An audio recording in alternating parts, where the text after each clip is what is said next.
1번부터 하자. 1번은 독서 개념이야. 독서 개념인데 어려운 건 없었고 가볍게 예를 지금처럼 읽는 독서 이론이 무조건 이제 1번에 나올 거거든. 근데 이 독서 이론이 되게 내용이 좋아. 이거 잘 읽어보면 독서하는 방법도 써있어 여기 친절하게. 그래서 이거 공부 잘하면 좋을 것 같아. 기출 풀면서 이 작년인가 바뀌었거든. 작년 기출 문제 쭉 풀어보면 1번부터 3번, 1번부터 2번 뭐 이렇게 독서 이론 내용 나와 있는 게 있어. 그거 쭉 모아서 공부해놓으면 되게 도움 많이 될 것 같더라. 세문난도 독서 이거 빨리 해보자. 필기도 안 하면서 그냥 읽을게. 상위인지는 어떤 과업의 성취를 보장하는 자기 규제를 이용할 수 있는 능력을 포함한다. 거기다가 밑줄 하나 쳐놓고 1번에 1번 봐봐.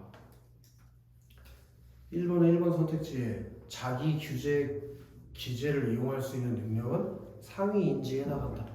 상위인지에 자기 기재가 포함되어 있기 때문에. 그치? 여기서 1번에 1번 선택지를 지울 수 있었을 거야. 그러면 자기 기재를 이용한다는 건 뭐냐?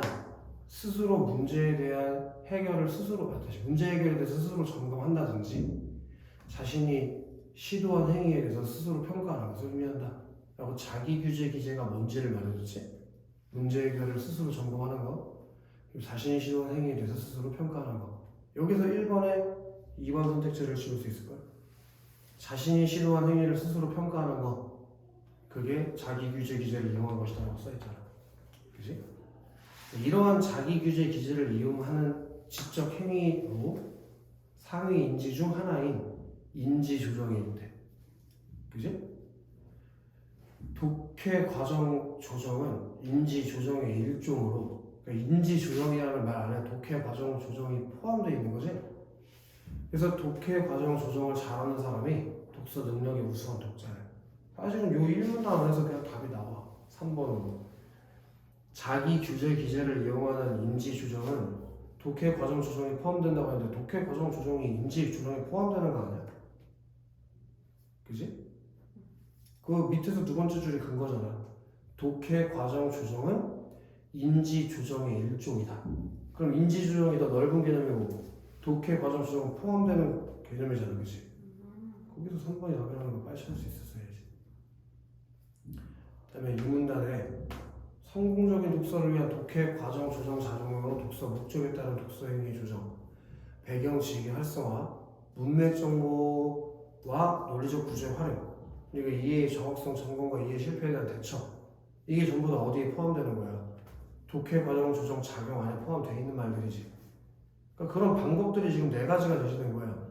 독서 목적에 따른 독서 행위 조정, 그리고 배경 지식 활성화, 문맥 정보와 논리적 구조의 활용, 이해의 정확성 점검과 이해 실패에 대한 대처. 이게 독해 과정 조정 작용에 포함되어 있는 것들이야.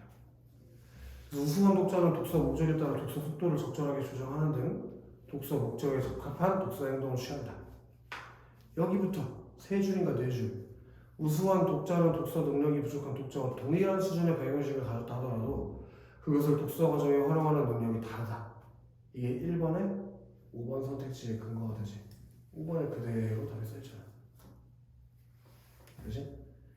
그래서 의미 구성체인 텍스트의 내용을 독자의 자신의 배경지식과 결부하지 않으면 정교한 이해를 기대하기 어렵다.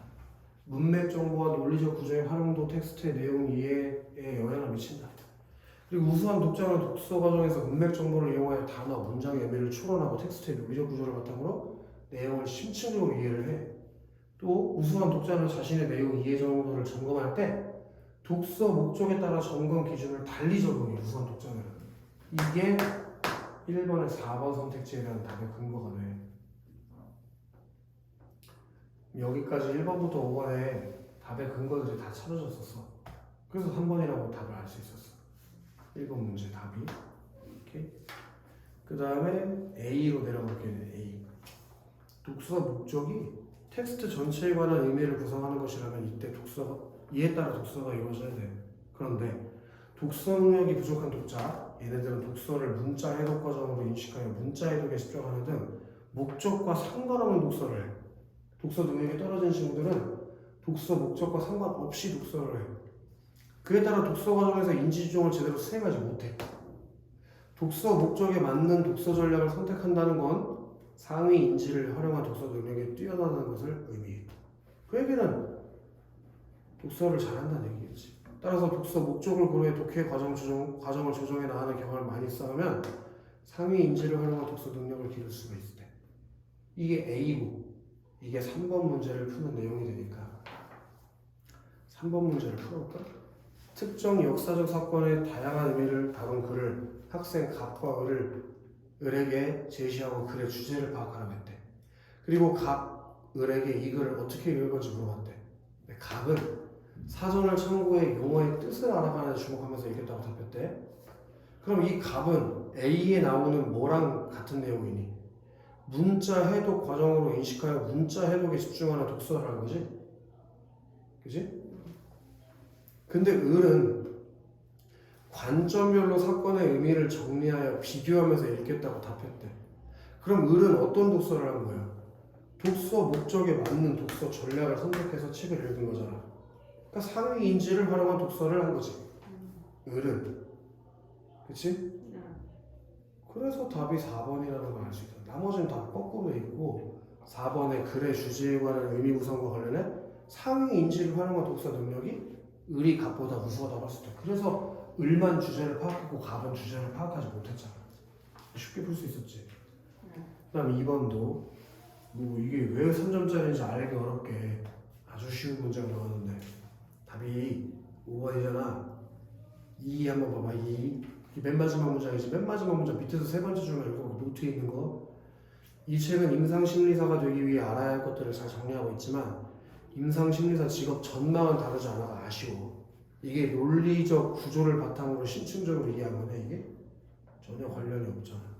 그래서 답이 5번이고 나머지 내용은 지문의 근거가 나와 있어. 이건 내가 설명해 줄 게 별로 없어.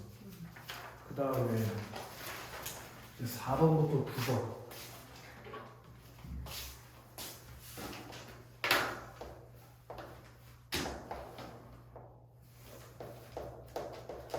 간학 주제 통합적 읽기 하는 내용인데 이 글 읽을 때 나는 이렇게 풀어. 나도 오늘 이거 시간 재고 다시 풀어봤거든. 니네한테 오늘 설명해주고 나도 풀어봐야 될 거 아니야. 나는 글이 길잖아. 가도 있고 나도 있으니까. 그럼 무조건 가를 먼저 읽고 끊어서 가랑 관련된 걸 먼저 풀어봐. 예를 들어 4번 문제 같은 경우도 나는 판단 안 해봐도 되잖아. 먼저 가부터 판단해봐도 되잖아. 그치? 그럼 많이 지워져 선택지가. 남는 게 몇 개 없어져. 그럼 나머지 남는 거 가지고 나 풀어야지. 그리고 5번도 마찬가지야. 5번 문제도 가나 저기 1, 2, 3번이 가만 가지고 풀 수 있게 돼 있잖아. 5번 문제가. 그치? 그럼 그거 가지고 먼저 풀어봐야지. 이해됐나? 6번이 조금 애매한데 6번이 A와 B를 연결해서 푸는 거고 A는 가에 있고 B는 나에 있단 말이야. 근데 나는 가 읽었으니까 A 가지고 풀 수 있는 문제를 먼저 판단해봤어. 6번 문제를 봤을 때. 근데 보니까 보기를 읽어봤을 때 A 가지고 풀 수 있는 게 없더라고. 그래서 나 읽고 나서 풀어야겠다 생각했고 7번은 아예 나를 읽어야 풀 수 있는 거니까 버렸고 일단 8번에 기억에 근거하여 디귿이 니은을 반박한다고 했는데 기억만 가에 있고 니은 디귿이 나에 있어서 이건 나 읽고 풀어야겠다고 생각했어. 그래서 처음부터 순서를 이렇게 잡았다고. 가 읽고 4, 5번 풀고 그리고 원래 처음 잡았던 순서는 A가 가에 있으니까 6번도 풀 수 있으면 풀려고 했는데 그게 A만 읽고는 풀 수 없는 문제가 내버려졌어. 그러니까 그 방법을 똑같이 적용해서 가만 읽고 문제를 먼저 풀어보자고. 자, 모방이란 새로운 행동이나 선천적이지 않은 행동을 관찰하여 그 자체를 복사한다는 의미인데 모방에다가 나는 앱을 썼어. 모방이 핵심어잖아. 근데 모방이 뭐냐면 새로운 행동이나 선천적이지 않은 행동 있지. 새로운 행동.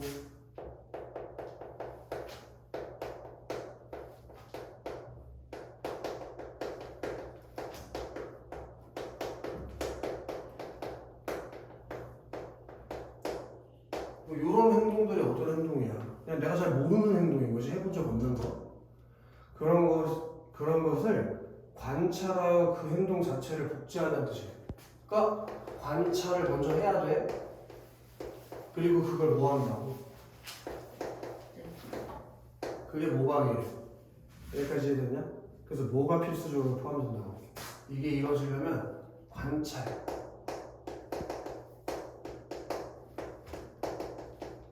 학습 이게 필수적으로 포함돼야 돼. 이런 모방의 개념은 인간과 고등 지능 동물 행동 차이를 살펴봄으로써 좀 더 분명히 이해할 수 있다. 지금까지 읽은 이 얘기 있지. 이걸 앞으로 어떻게 하라고 했대? 여기를 이해했어야지 내가 그래 구조가 보이는 건데. 인간과 고등 지능 동물의 행동 차이를 통해서 이해해보겠대. 그럼 뒤에 무슨 내용이 이어지겠어? 인간과 고등 동물 행동 차이를 보여주겠지. 그래서 나는 인간은 동그라미, 고등 지능 동물에는 세모를 주면서 둘을 비교해가면서 읽었다고. 그러니까 너네가 앞으로 찾아야 되는 건 뭐야? 인간이랑 고등 지능 동물의 행동이 뭐가 다른지를 찾는 거지. 이해됐어?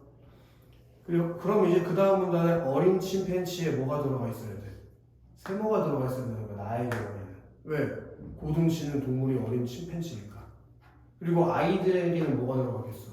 동그라미가 들어갔다는 거야. 그럼 이제 그 뒤에 나올 내용이 명확하게 보이지. 인간과 고등 지능 동물이 다른 행동을 보여주겠다는 거잖아. 이해됐나? 얘네들을 대상으로 시범자의 행동을 관찰하여 이를 따라하게 한 실험이 있대. 이 실험을 해봤대. 시범자의 행동을 관찰하고 그걸 따라하도록 실험을 했다. 즉 모방이랑 관련된 실험을 했다는 얘기겠지. 동일한 구조의 플라스틱 먹이 상자 두 개를 이용하는데 두 개의 상자의 차이는 내부가 투명하게 보이느냐 여부뿐이야. 하나는 투명하게 보이고 하나는 불투명하게 보인다는 뜻이지. 각 상자의 위와 아래는 칸막이로 막혀있다.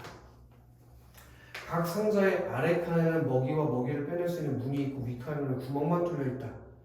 어린 침팬지들과 아이들은 상자 위를 막대를 툭툭 친 뒤 구멍에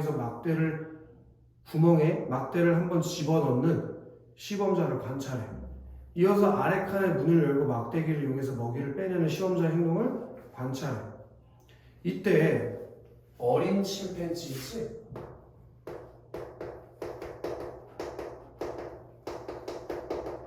얘네들은 침팬지구나.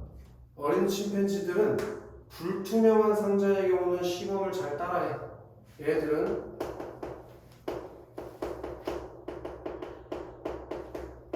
이거 있지? 얘는 잘 따라해. 근데 투명 상자의 경우에는 잘 못 따라해. 먹이를 얻으려면 아래 칸만 필요하다는 것을 아는 듯이 불필요한 행동을 알아서 제거한 뒤 먹이를 획득했대. 그러면 투명 상자에서는 행동을 따라하지 않았다는 걸 이렇게 읽어야지. 불필요한 행동을 알아서 제거한 뒤에 먹이를 획득한 거. 아래 칸막이가 먹이를 얻으려면 아래 칸만 필요하다는 걸 아는 것처럼 얘네들은 불필요한 행동을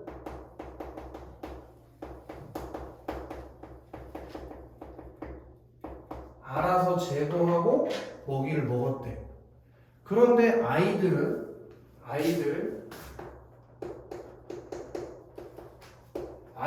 불투명 상자도 그대로 따라했고 투명 상자도 그대로 따라했으니까 어디서 차이가 생겼냐? 여기서 지금 차이가 생긴 거 맞지? 아이들은 투명 상자든 불투명 상자든 똑같이 따라했고 어린 침팬지는 투명 상자는 똑같이 따라하지 않았잖아.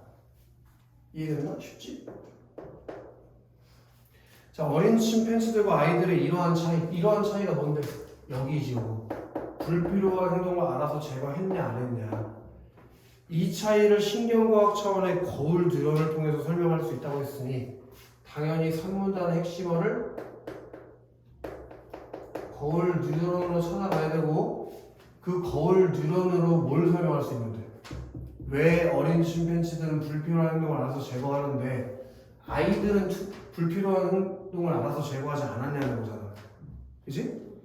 거울 누려는 신경세포의 일종으로 다른 행위자의 행동을 관찰하기만 해도 자신이 그 행동을 직접 할 때와 동일한 활성화를 보인다.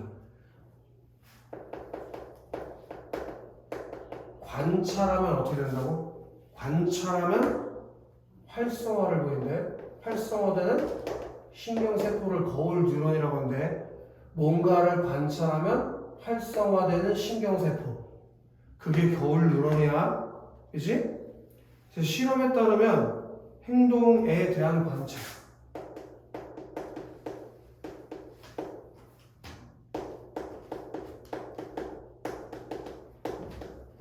그리고 관찰을 포함하지 않은 행동의 실행.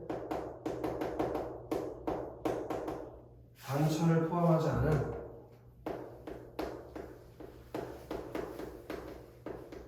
행동의 실행.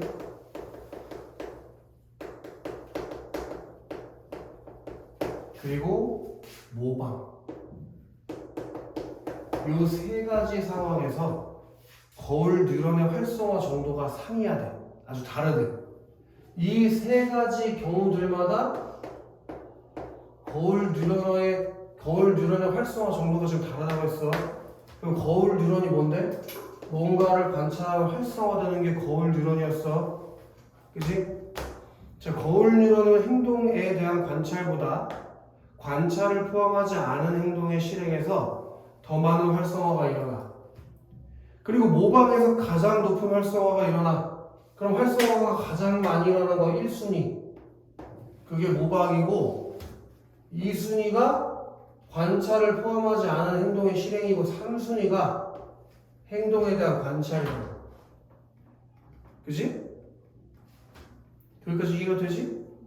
그리고 상대방의 행동 목표가 분명하다고 판단될 때 행동 목표가 분명하잖아?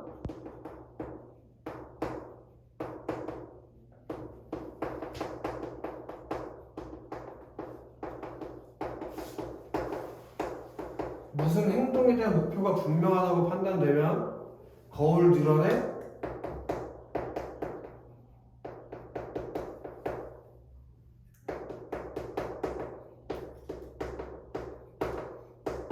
활성화 모든 영장류에게 일어나는데 그럼 이제 이 영장류에는 누가 포함되어 있다는 걸 알고 있어야 돼. 아까 얘기했던 인간이랑 어린 고등 지능 동물에 다 포함되어 있는 거 알아야겠지? 이거요. 뭔가 목표가 있다면 무조건 거울 뉴런은 활성화가 돼. 그지? 근데 그 활성화가 얼마나 될지는 모르는 거지만 뭔가 행동에 대한 목표가 있다. 그럼 활성화는 일어날 거라고. 아시겠어? 자, 반면에 목표의 관찰이 어려운 상황에서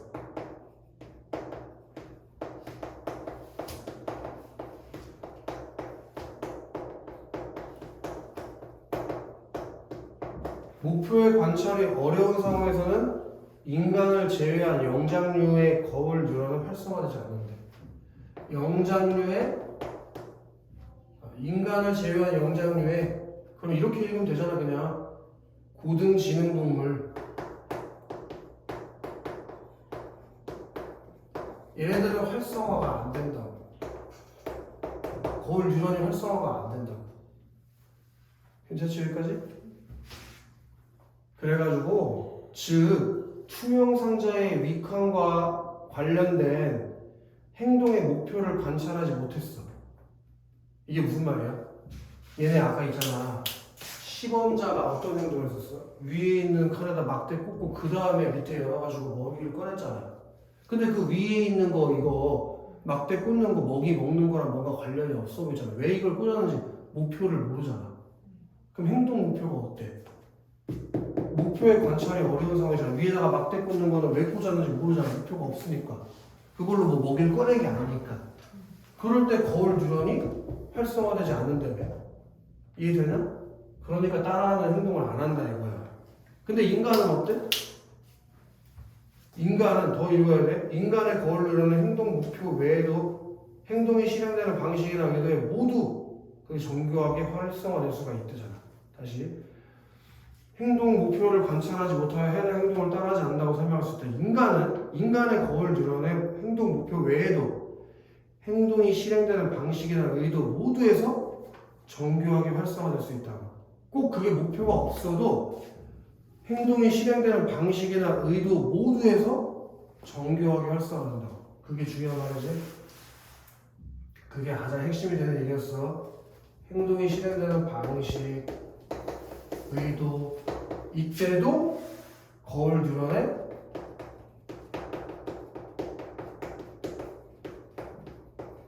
활성화가 일어난다. 꼭 그게 어떤 목표가 있어야만 일어나는 게 아니라 목표가 없다고 하더라도 방식이나 의도만 맞으면 다 거울 드러내 활성화된다고. 그럼 이제 너네는 이게 이해가 됐어야 되는 거야. 투명 상자가 아닐 때 왜 얘네가 불필요한 행동을 제거했을까? 그거의 목표 관찰이 안 되는 거지. 근데 인간은 왜 투명 상자일 때도 그런 불필요한 행동을 했을까? 그 행동의 방식과 의도에 따라서 거울 드러니 활성화됐기 때문에. 그래서 그런 행동을 하게 됐다. 이해되냐? 마지막 문단 가도 되겠지?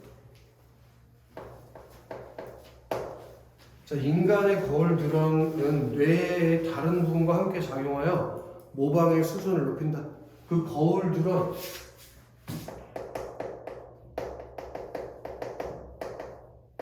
얘가 모방의 수준을 높여.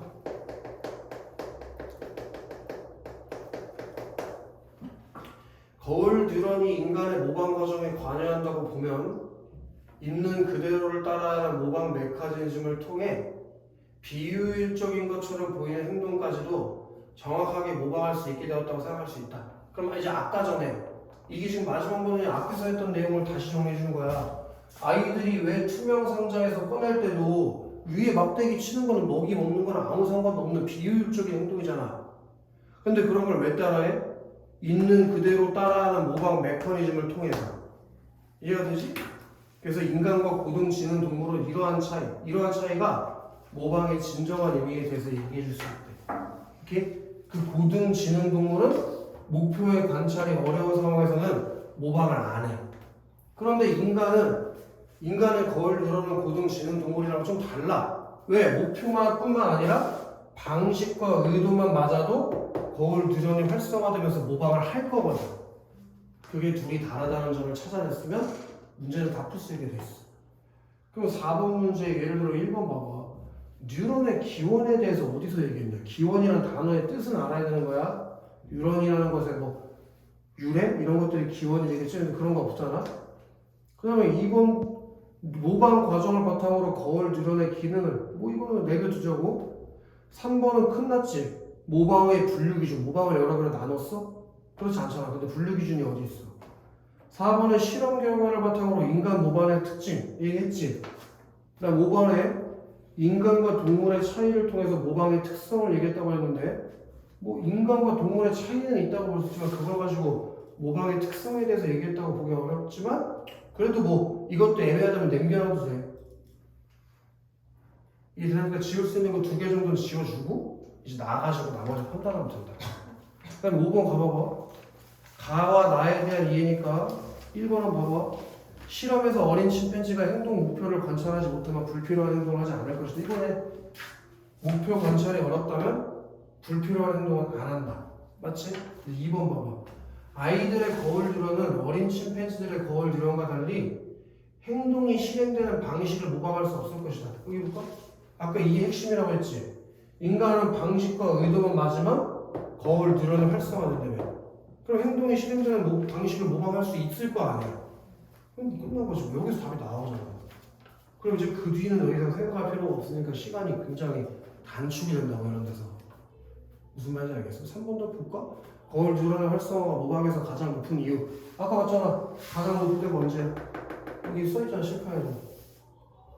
행동에 관한 관찰이 가장 낮고 모방의 때가 가장 높지. 왜? 행동에 대한 관찰과 행동의 실행이 모두 충족되기 때문이다. 다 맞는 얘기네. 관찰도 하고 실행도 하고. 그래서 그때가 가장 활성화가 잘 될 때다 이거야. 뭐가 문제가 있어? 그지? 여기 이제 돌아와가지고 나 읽으면 되는 거예요. 다 읽어서 풀 거 다 풀었으니까. 일단 칠판 한번 지우고 알아보려고.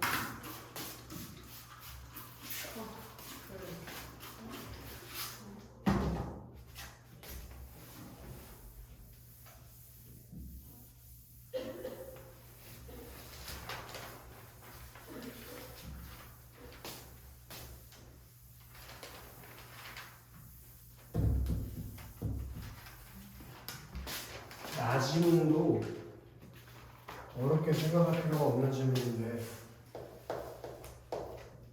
도킨스한테 뭐 주고 싶은 거 아무나 줘.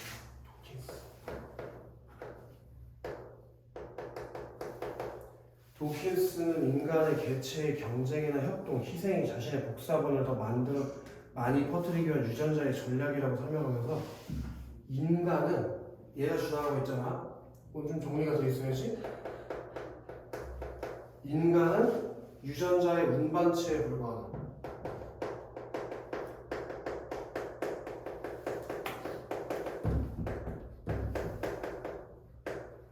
그렇게 주장한 사람이 도킨스래. 도킨스가 뭐라고 주장했는지는 알아야지. 그지? 인간이라는 존재는 있잖아. 사는 이유가 유전자의 운반체에 불과하다고 주장했대. 나아가서 유전자 전달과 마찬가지로 문화도 특정 정보 단위로 복제된다고 하면서 그런 것을 밈이라고 부를 것으로 제안했대. 그러면 이렇게 정리가 되겠네. 밈은 다시 문화도 특정 정보 단위로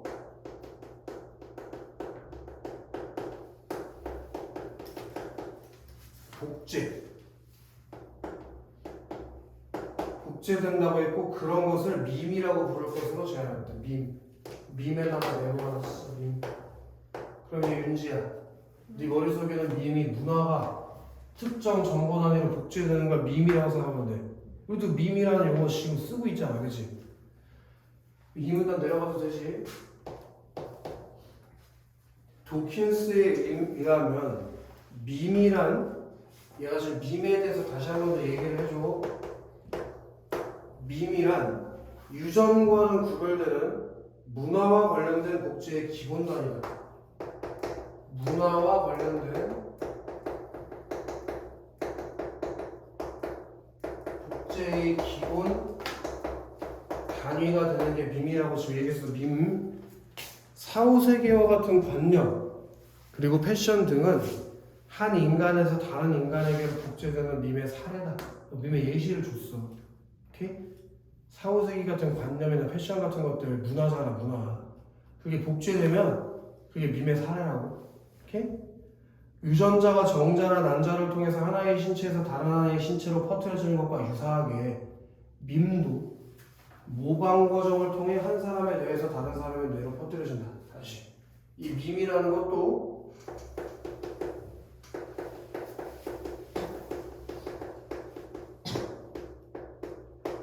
모방의 과정을 통해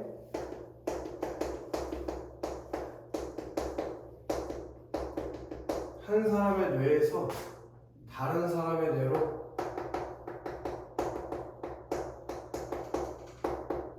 퍼뜨려졌대. 그럼 이제 가랑 나를 뭐를 가지고 묶어놨는지 알겠지? 모방이라는 키워드로 가랑 나를 묶은 거야. 괜찮지? 블랙모어한테도 하고 싶은 거 아무거나 해. 블랙모어.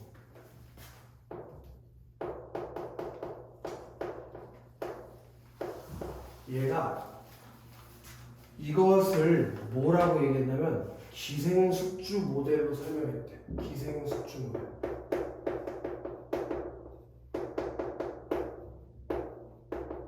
그럼 이렇게 문화라는 게 있잖아. 모방 과정을 통해서 한 사람의 뇌에서 다른 사람의 뇌로 퍼뜨려지는 거 있지. 그걸 기생숙주 모델로 설명했다는 얘기예요. 이해되냐? 바이러스가 숙주의 기생의 복제를 반복하며 자기 존재를 확장하고 인근 숙주들을 전염시키듯 유사한 거지. 그런 것처럼 밈에게는 밈을 더 많이 퍼뜨리는 복제 전략을 위해 숙주인 인간이 필요하다는 것이다. 오케이? 그럼 여기서 기생하는 게 뭐야? 문화고 밈이고 거기에 숙주가 되는 게 인간이라고. 그렇게 읽었어야지. 그지? 이해됐냐? 더 가도 되지? 한 번만 그 앞에 바이러스부터 읽어보자. 세 번째 줄에 바이러스 윤지야. 바이러스가 숙주에 기생해서 복제를 반복한대. 그리고 자기 존재를 확장하고 인간의 숙제를 전염시킨대. 그럼 밈도 그 밈을 더 많이 퍼뜨리는 복제 전략을 위해서 밈을 퍼뜨려야 돼. 지금 기생하는 애들이 퍼뜨려지는 애들이지. 그게 밈이잖아. 아까 바이러스는 누구를 데리고? 인간을 데리고. 그지? 그런 것처럼 똑같이 밈이라는 게 인간을 데리고 널리 퍼뜨려지게 된다고. 그게 기생숙주 모델이야. 오케이? 그러니까 인간은 뭐인 거야? 문화를 전달하기 위한 숙주인 거라고. 밈을 전달하기 위한 숙주. 오케이? 이렇게 본다면 자기 자신의 복사본을 많이 퍼뜨리려는 행동적인 측면을 고려할 때 밈이라는 게 유전자와 밈이라는 게 복제자이자 행위자로 기능하는데 이 밈이 복제자이면서 행위자 기능을 한다고 할 수 있대. 이는 인간 개체가 행위자가 아니라고 보는 입장이다. 그러니까 인간이 행위자가 아니라 밈이 행위자인 거야. 밈이 복제를 하면서도 행위도 밈이 하는 거야. 여기까지 괜찮지? 나 4번 다 가보자고. 밈의 전달이 모방을 통해 일어난다고 할 때 밈의 전달, 밈이 인간을 통해서 전달해야 하잖아. 근데 그걸 어떻게 전달한대? 모방을 통해서 일어난다고 할 때 블랙모 있잖아. 블랙모 아까 블랙모 얘가 모방을 전염, 개인적 학습, 비모방적인 사회적 학습과 구별한다고 했지. 그럼 지금 그것들은 모방과는 다른 거야. 그래서 나는 전염 그리고 개인적 학습, 비모방적인 사회적 학습 얘네들한테 그냥 분류를 하려고 번호를 매겼어. 1, 2, 3번 이렇게. 전염 그리고 개인적 학습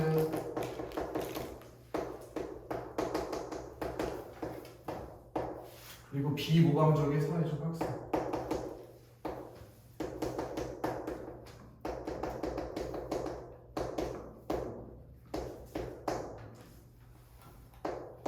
그리고 가장 중요한 건 얘들이 전부 다 모방과는 구별된다는 게 중요한 거지. 모방이 아니라는 거. 오케이? 전염은 있잖아. 배우지 않더라도 수행할 수 있는 선천적인 행동이야. 이건 배울 필요가 없어. 안 배워도 태어날 때부터 알고 있는 것들이야. 그지? 그렇기 때문에 남을 따라하긴 하지만 모방은 아니야. 오케이? 여기서 이제 니네가 조금 더 능숙한 비문학 읽기가 돼 있다면 가지문에서 읽고 왔던 게 생각이 나야 돼. 가지문 1문단에서 뭐라고 했지?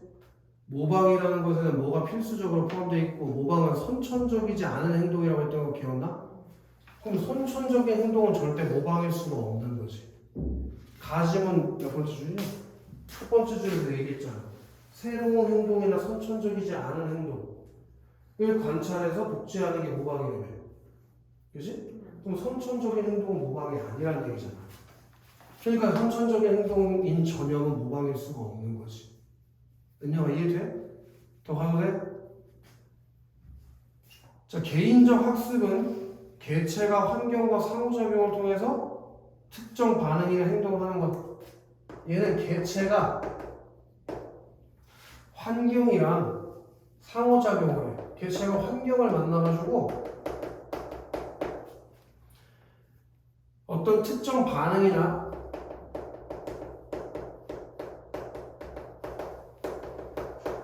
행동을 하게 되는 게 개인적 학습인데 여기에는 또 뭐가 문제냐면 관찰이 포함이 안 돼 있어. 그럼 이제 또다시 니네 가지문에 읽었던 것 좀 기억할 수 있겠어?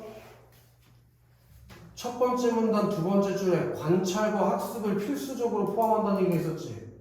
근데 지금 다시 그 부분 돌아와 봐. 개인적 학습에는 뭐가 없다고? 관찰이 포함되어 있지 않다고 했다고. 관찰과 학습이 필수적인데 관찰이 포함이 안 돼 있는 게 어떻게 모방이 되겠냐는 거지. 이해되지? 그리고 비모방적인 사회적 학습은 주어진 자극에 따른 반응이 적절한 보상이 되어서 얘는 자극에 따라서 좀 반응을 하잖아? 이 반응이 적절한 보상이 되어가지고 그 자극이 더 강화되는 거야. 그러니까 내가 무슨 자극을 받아가지고 반응을 했잖아? 상 받은 것 같아. 그럼 더 강한 자극을 받고 싶을 거 아니야. 그럼 더 강한 보상을 받을 수 있을 거라고 생각할 테니까. 그때 비모방적인 사회적 학습에는 다른 개체에 대한 관찰을 통해 특정 행동을 학습해. 그럼 얘는 관찰도 포함되어 있고 학습도 포함되어 있어. 다시 1문단에서 했던 거 이제 좀 이 정도면 외워줬지? 관찰과 학습이 모방의 필수적인 내용이었잖아?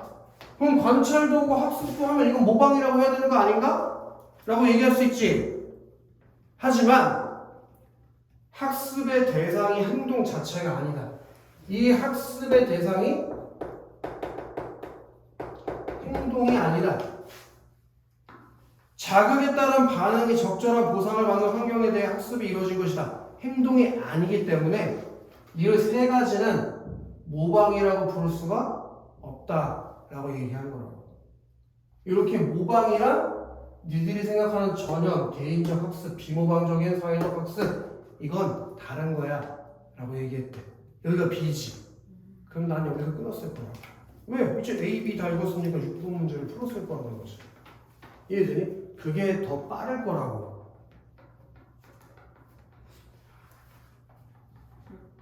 그럼 6번 문제 봐보시면 어느 지역 사육사들이 원숭이 데리기에 일단 원숭이라는 거에 초점을 하나 잡았어야지. 얘가 인간이 아니라는 점에 대해서. 그지? 걔네들한테 밭에서 캔 고구마를 모래밭에 매일 던져줬대. 그리고 흙과 모래가 묻은 고구마를 원숭이들은 처음에 그냥 먹었어. 근데 어느 날 미미라고 부르는 젊은 원숭이가 그런 고구마를 물가로 가져가서 씻어 먹기 시작한 거야. 흙이 묻어서 걸 그냥 먹었었는데. 흥미로운 점은 이런 행동을 미미의 친척 원숭이들이 따라하기 시작했다. 유치원처럼 따라하기 시작했다. 그럼 마치 뭐가 일어난 것 같아. 따라하니까 모방이 일어난 것처럼 보이잖아.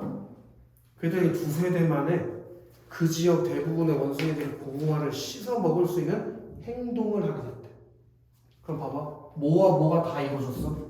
봐봐. 미미가 고구마를 씻어 먹은 걸 관찰했지. 그리고 방금 그걸 따라할 수 있게 됐대. 행동할 수 있게 됐대. 그지? 근데 미미가 고구마를 물로 씻어 먹는 것을 관찰한 다른 원숭이들이 자신에게도 고구마가 주어졌을 때 물가에 가서 씻어 먹은 것은 이거야. 비모방적인 사회적 학습이래. 그럼 무슨 얘기일까? 관찰도 있고 학습도 있지만 그게 행동으로 인한 건 아니다. 즉 얘네가 물 씻어 먹은 거 있지? 그건 뭐란 얘기? 모방이 아니란 얘기라고. 여기서 봤잖아 아까. 비모방적인 사회적 학습은 모방과 구별되는 거라고 했잖아. 그건 모방이 아니라고 했잖아. 이해되는지? 이렇게 돼야 된다고. 이거 비모방적인 사회적 학습 이거 얘는 모방이 아니라고. 1번부터 봐봐. 원숭이가 고구마를 물로 씻는 행동을 선천적으로 할 줄 안다면 해서 여기서 가야지. 선천적으로 할 줄 알았다면 그건 모방이 아니야? 아니겠지. 그건 전염이니까. 그러니까 새로운 행동을 배운 것은 아니겠군. 당연하지. 그 다음에 2번. 미미가 혼자서 고구마를 물가에 씻어먹는 것을 즐겼다면 주어진 환경에 적응하여 이거 환경에 적응하여 특정한 행동을 학습한 거기. 즉 관찰이 있었어 없었어? 없었어. 개인적 학습이라고. 모방이 아니라. 3번. 관찰을 통해 적절한 보상을 받는 환경. 여기서 바로 이걸 떠올렸어야지. 관찰을 통해서 뭔가 보상을 받는 환경에 대한 학습이 이루어져 미미 친척 원숭이들이 미미를 따라 행동하게 되는 거. 그게 뭐니? 이게 이거잖아. 비모방적인 사회적 학습. 보상이 주어져서 관찰을 통해서 학습하게 된 거. 그게 비모방적인 사회적 관습이란 말이랑 똑같은 말이잖아.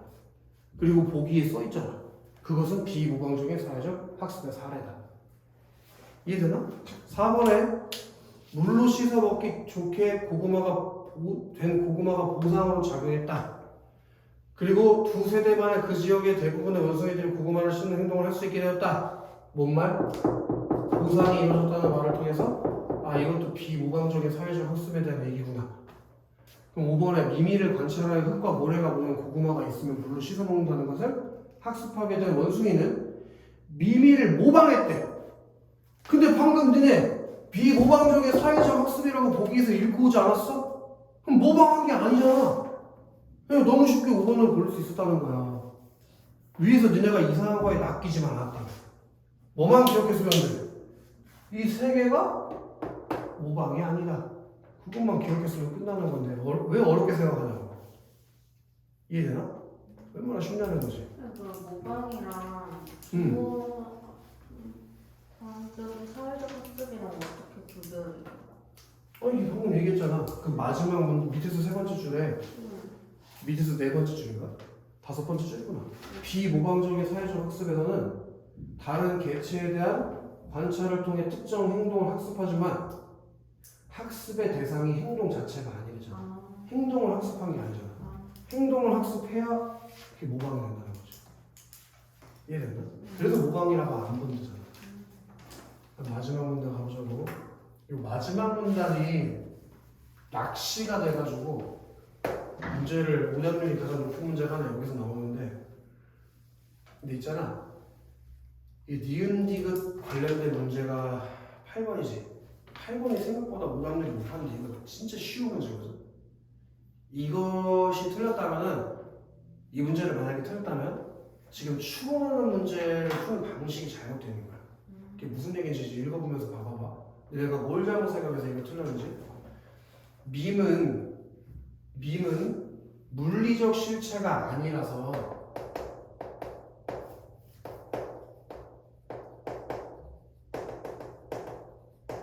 당연히 밈은 문화를 학습하는 거니까 물리적 실체일 리가 없겠지. 눈에 보이지 않으니까. 그래서 구체적인 단위를 설정하기가 어려워.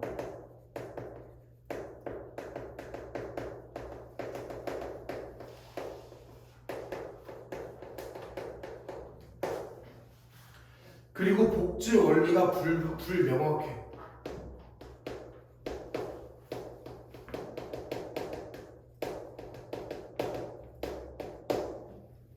그걸 지적하면서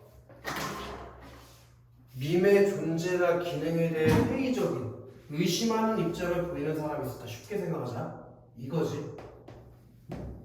밈을 비판하는 사람들이 니은인 거야. 그럼 봐봐, 은영아. 이걸 비판하기 위해서는 근거라는 게 있어야 되지, 그치? 그게 이거라고. 물리적 실체가 없다. 그래서 구체적인 단위 설정이 안 되고 복제 원리가 뭔지 불명하다. 이게 니은의 주장의 근거인 거야. 여기까지 이해돼? 근데 밈 이론 지지자. 그럼 친구들, 밈 이론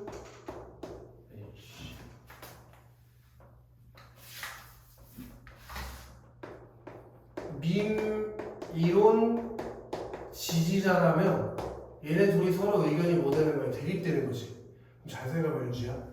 봐봐. 얘가 얘를 비판하려면 뭘 비판해야 될까? 얘가 제시한 근거를 비판해야겠지. 그럼 봐봐. 밈을 비판하는 애가 얘기한 근거가 뭔데? 물리적 실체가 없다는 거지. 그럼 밈을 지지하는 사람은 얘가 뭐가 잘못됐다고 얘기하면 돼? 물리적 실체가 있다고 말하면 되는 거 아니야? 그리고 나서 8번을 다시 한번 봐. 기억의 근거여 디귿이 니은을 반박한대. 밈 지지자가 반박을 하겠대. 그럼 뭐라고 반박하면 돼? 밈도 물리적 실체가 있다고 말하면 되는 거 아니야? 그럼 바로 답이 보일걸? 그치? 1번이겠지. 거울 뉴런 활성화를 통해 설명될 수 있기 때문에 물리적 실체가 분명할 것이다. 아이고 얘네들은 물리적 실체 있는데 그건 어디서 온 거? 거울 뉴런을 통해서 설명할 수 있는데 거울 뉴런이라는 게 물리적인 실체니까 신경 세포인가라며. 그치?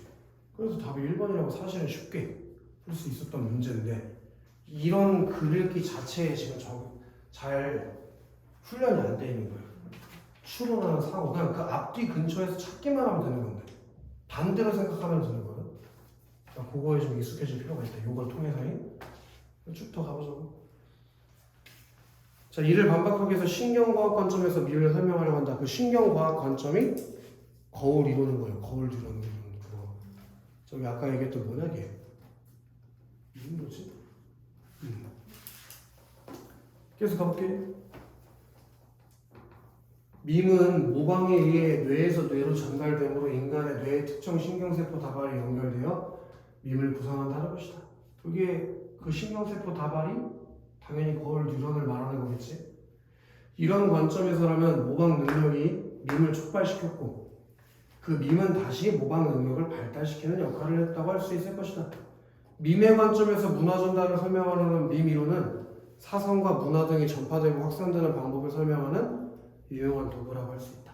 뭐 이런 얘기야. 그럼 이제 4번에서 아까 1번은 지워졌잖아. 그럼 2번 한번 볼래?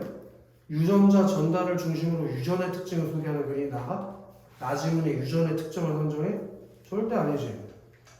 그리고 3번은 이미 틀려버렸어. 모방 분류 기준부터가 안 나왔어. 4번 학자들의 견해를 토대로 밈의 특징과 유용성을 서술했다. 학자들 도킨스 그리고 걔 아까 누구냐 이름 블랙워 이 사람들의 견해를 통해서 밈의 특징 얘기했고 밈의 유용성을 설명하는 것도 맞잖아. 밈의 유용성 마지막 문장에 써있지 않냐. 사상과 문화 등이 전파되고 확산되는 방법을 설명하는 유용한 도구가 된다고 마지막 문장에 써있잖아. 그치? 그래서 답이 4번이구나 알 수 있어. 5번은 밈과 유전자의 차이를 얘기한 것까지는 좋아. 맞아. 근데 유전자 복제의 특성을 분석한 게 아니잖아. 그래서 답이 4번이구나 알 수 있어. 그리고 5번도 도킨스는 비유전적인 방식으로 전개되는 문화의 전승을 밈으로 설명하려고 했다. 괜찮고 블랙모어의 기생숙주 모델에서 밈이 전달될 때 인간은 밈의 숙주 역할을 한다. 맞잖아. 그지? 이제 7번 문제가 모르겠어. 이게 너한테 좀 어렵게 생각됐나 모르겠는데 나에서 밈 이론을 바탕으로 보기를 이해한 내용으로 가장 적절한 걸 물으라고 했다. 자손 갖기를 거부하는 독신주의는 현대사회에서 독신주의가 뭐가 되는 거야? 문화가 되는 거지. 문화? 하나의 밈이 되는 거지. 그게 현대사회에서 하나의 밈으로 번지고 있다. 이 밈을 적극적으로 수용하는 사람들은 자손을 통해 유전자를 전달하려고 하지 않는다. 봐봐. 이거 처음에 도킨스가 뭐라고 했는 거야? 여기 인간은 뭐라고? 유전자를 운반하는 운반체에 불과해. 그치? 근데 보기에 있는 말 봐봐. 밈을 수용하는 인간은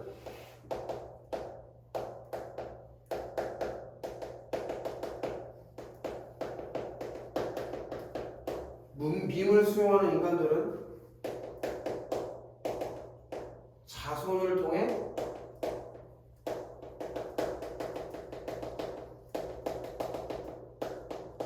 유전자를 전달하려고 안 해. 그럼 이거 도킨스의 주장하고 밈하고 뭐들 서로 안 맞는 거야. 모순된 주장이 된다 이거야. 도킨스는 인간이라는 존재의 이유가 뭐라고 했냐? 유전자를 다음 세대에 전달하는 게 인간의 역할이에요. 근데 독신주의라는 밈을 수용하는 사람들은 자손을 안 낳으려고 해.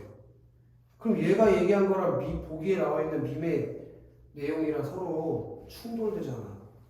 그걸 가지고 답이 4번이구나라고 알 수 있었다는 거야. 예를 들어 1번 같은 경우에는 그럼 뭐 같은 거 하나 볼래? 독신주의 밈을 적극적으로 수용한 사람은 밈의 복제자이자 행위자이다. 진짜? 복제자이자 행위자인 건 인간이 아니라 뭐라고 했지? 여기 봐. 인간은 복제자이자 행위자가 아니라니까. 이 문단에 써 있었어. 복제자이자 행위자 이건 인간이 아니고 밈이에요, 밈. 근데 어떻게 사람이 복제자이자 행위자가 돼? 그지? 그 다음에 2번에 밈은 자손각계를 거부하는 독신주의를 사람들에게 전달하는 매개체다? 전혀 밈이 매개체가 된다고 한 적이 없어. 여기야. 이 문단 첫 번째 문장. 밈은 문화와 관련된 복제의 기본단이라고 했지? 밈이 뭔가를 전달하는 매개체가 된다는 말을 지문에서 한 적이 없다. 그 다음 3번에 이건 아예 말이 안 되는 거지. 밈은 유전자 전달과 마찬가지로 복제될 수 있으므로 거기까지는 좋은데 독신주의 밈이 자손에게 어떻게 유전되냐. 자손을 안 낳는다는데.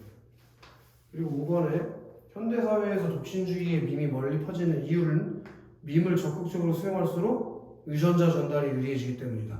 그런 얘기를 밈이론으로 할 수가 없지. 답이 4번일 수밖에 없다. 9번 같은 건 뭐 내가 설명해 줄 수 있는 건 없고 단어는 열심히 나올 때마다 잘 정리해. 이거 틀리면 안 돼. 9번은. 이제 쉽지 용가지? 10번부터 13번 타구 좀 시작. 10번부터 13번까지. 서울시장으로? 응. 아, 쉽잖아. 이거 빨리빨리 해줘. 아니 쉬는 시간 없이 쭉 하면서. 쉬는 시간 가져서 뭐해? 빨리 하고 빨리 하고 집에 가는 게 낫지. 그지 은영아? 조삼모사야. 아유,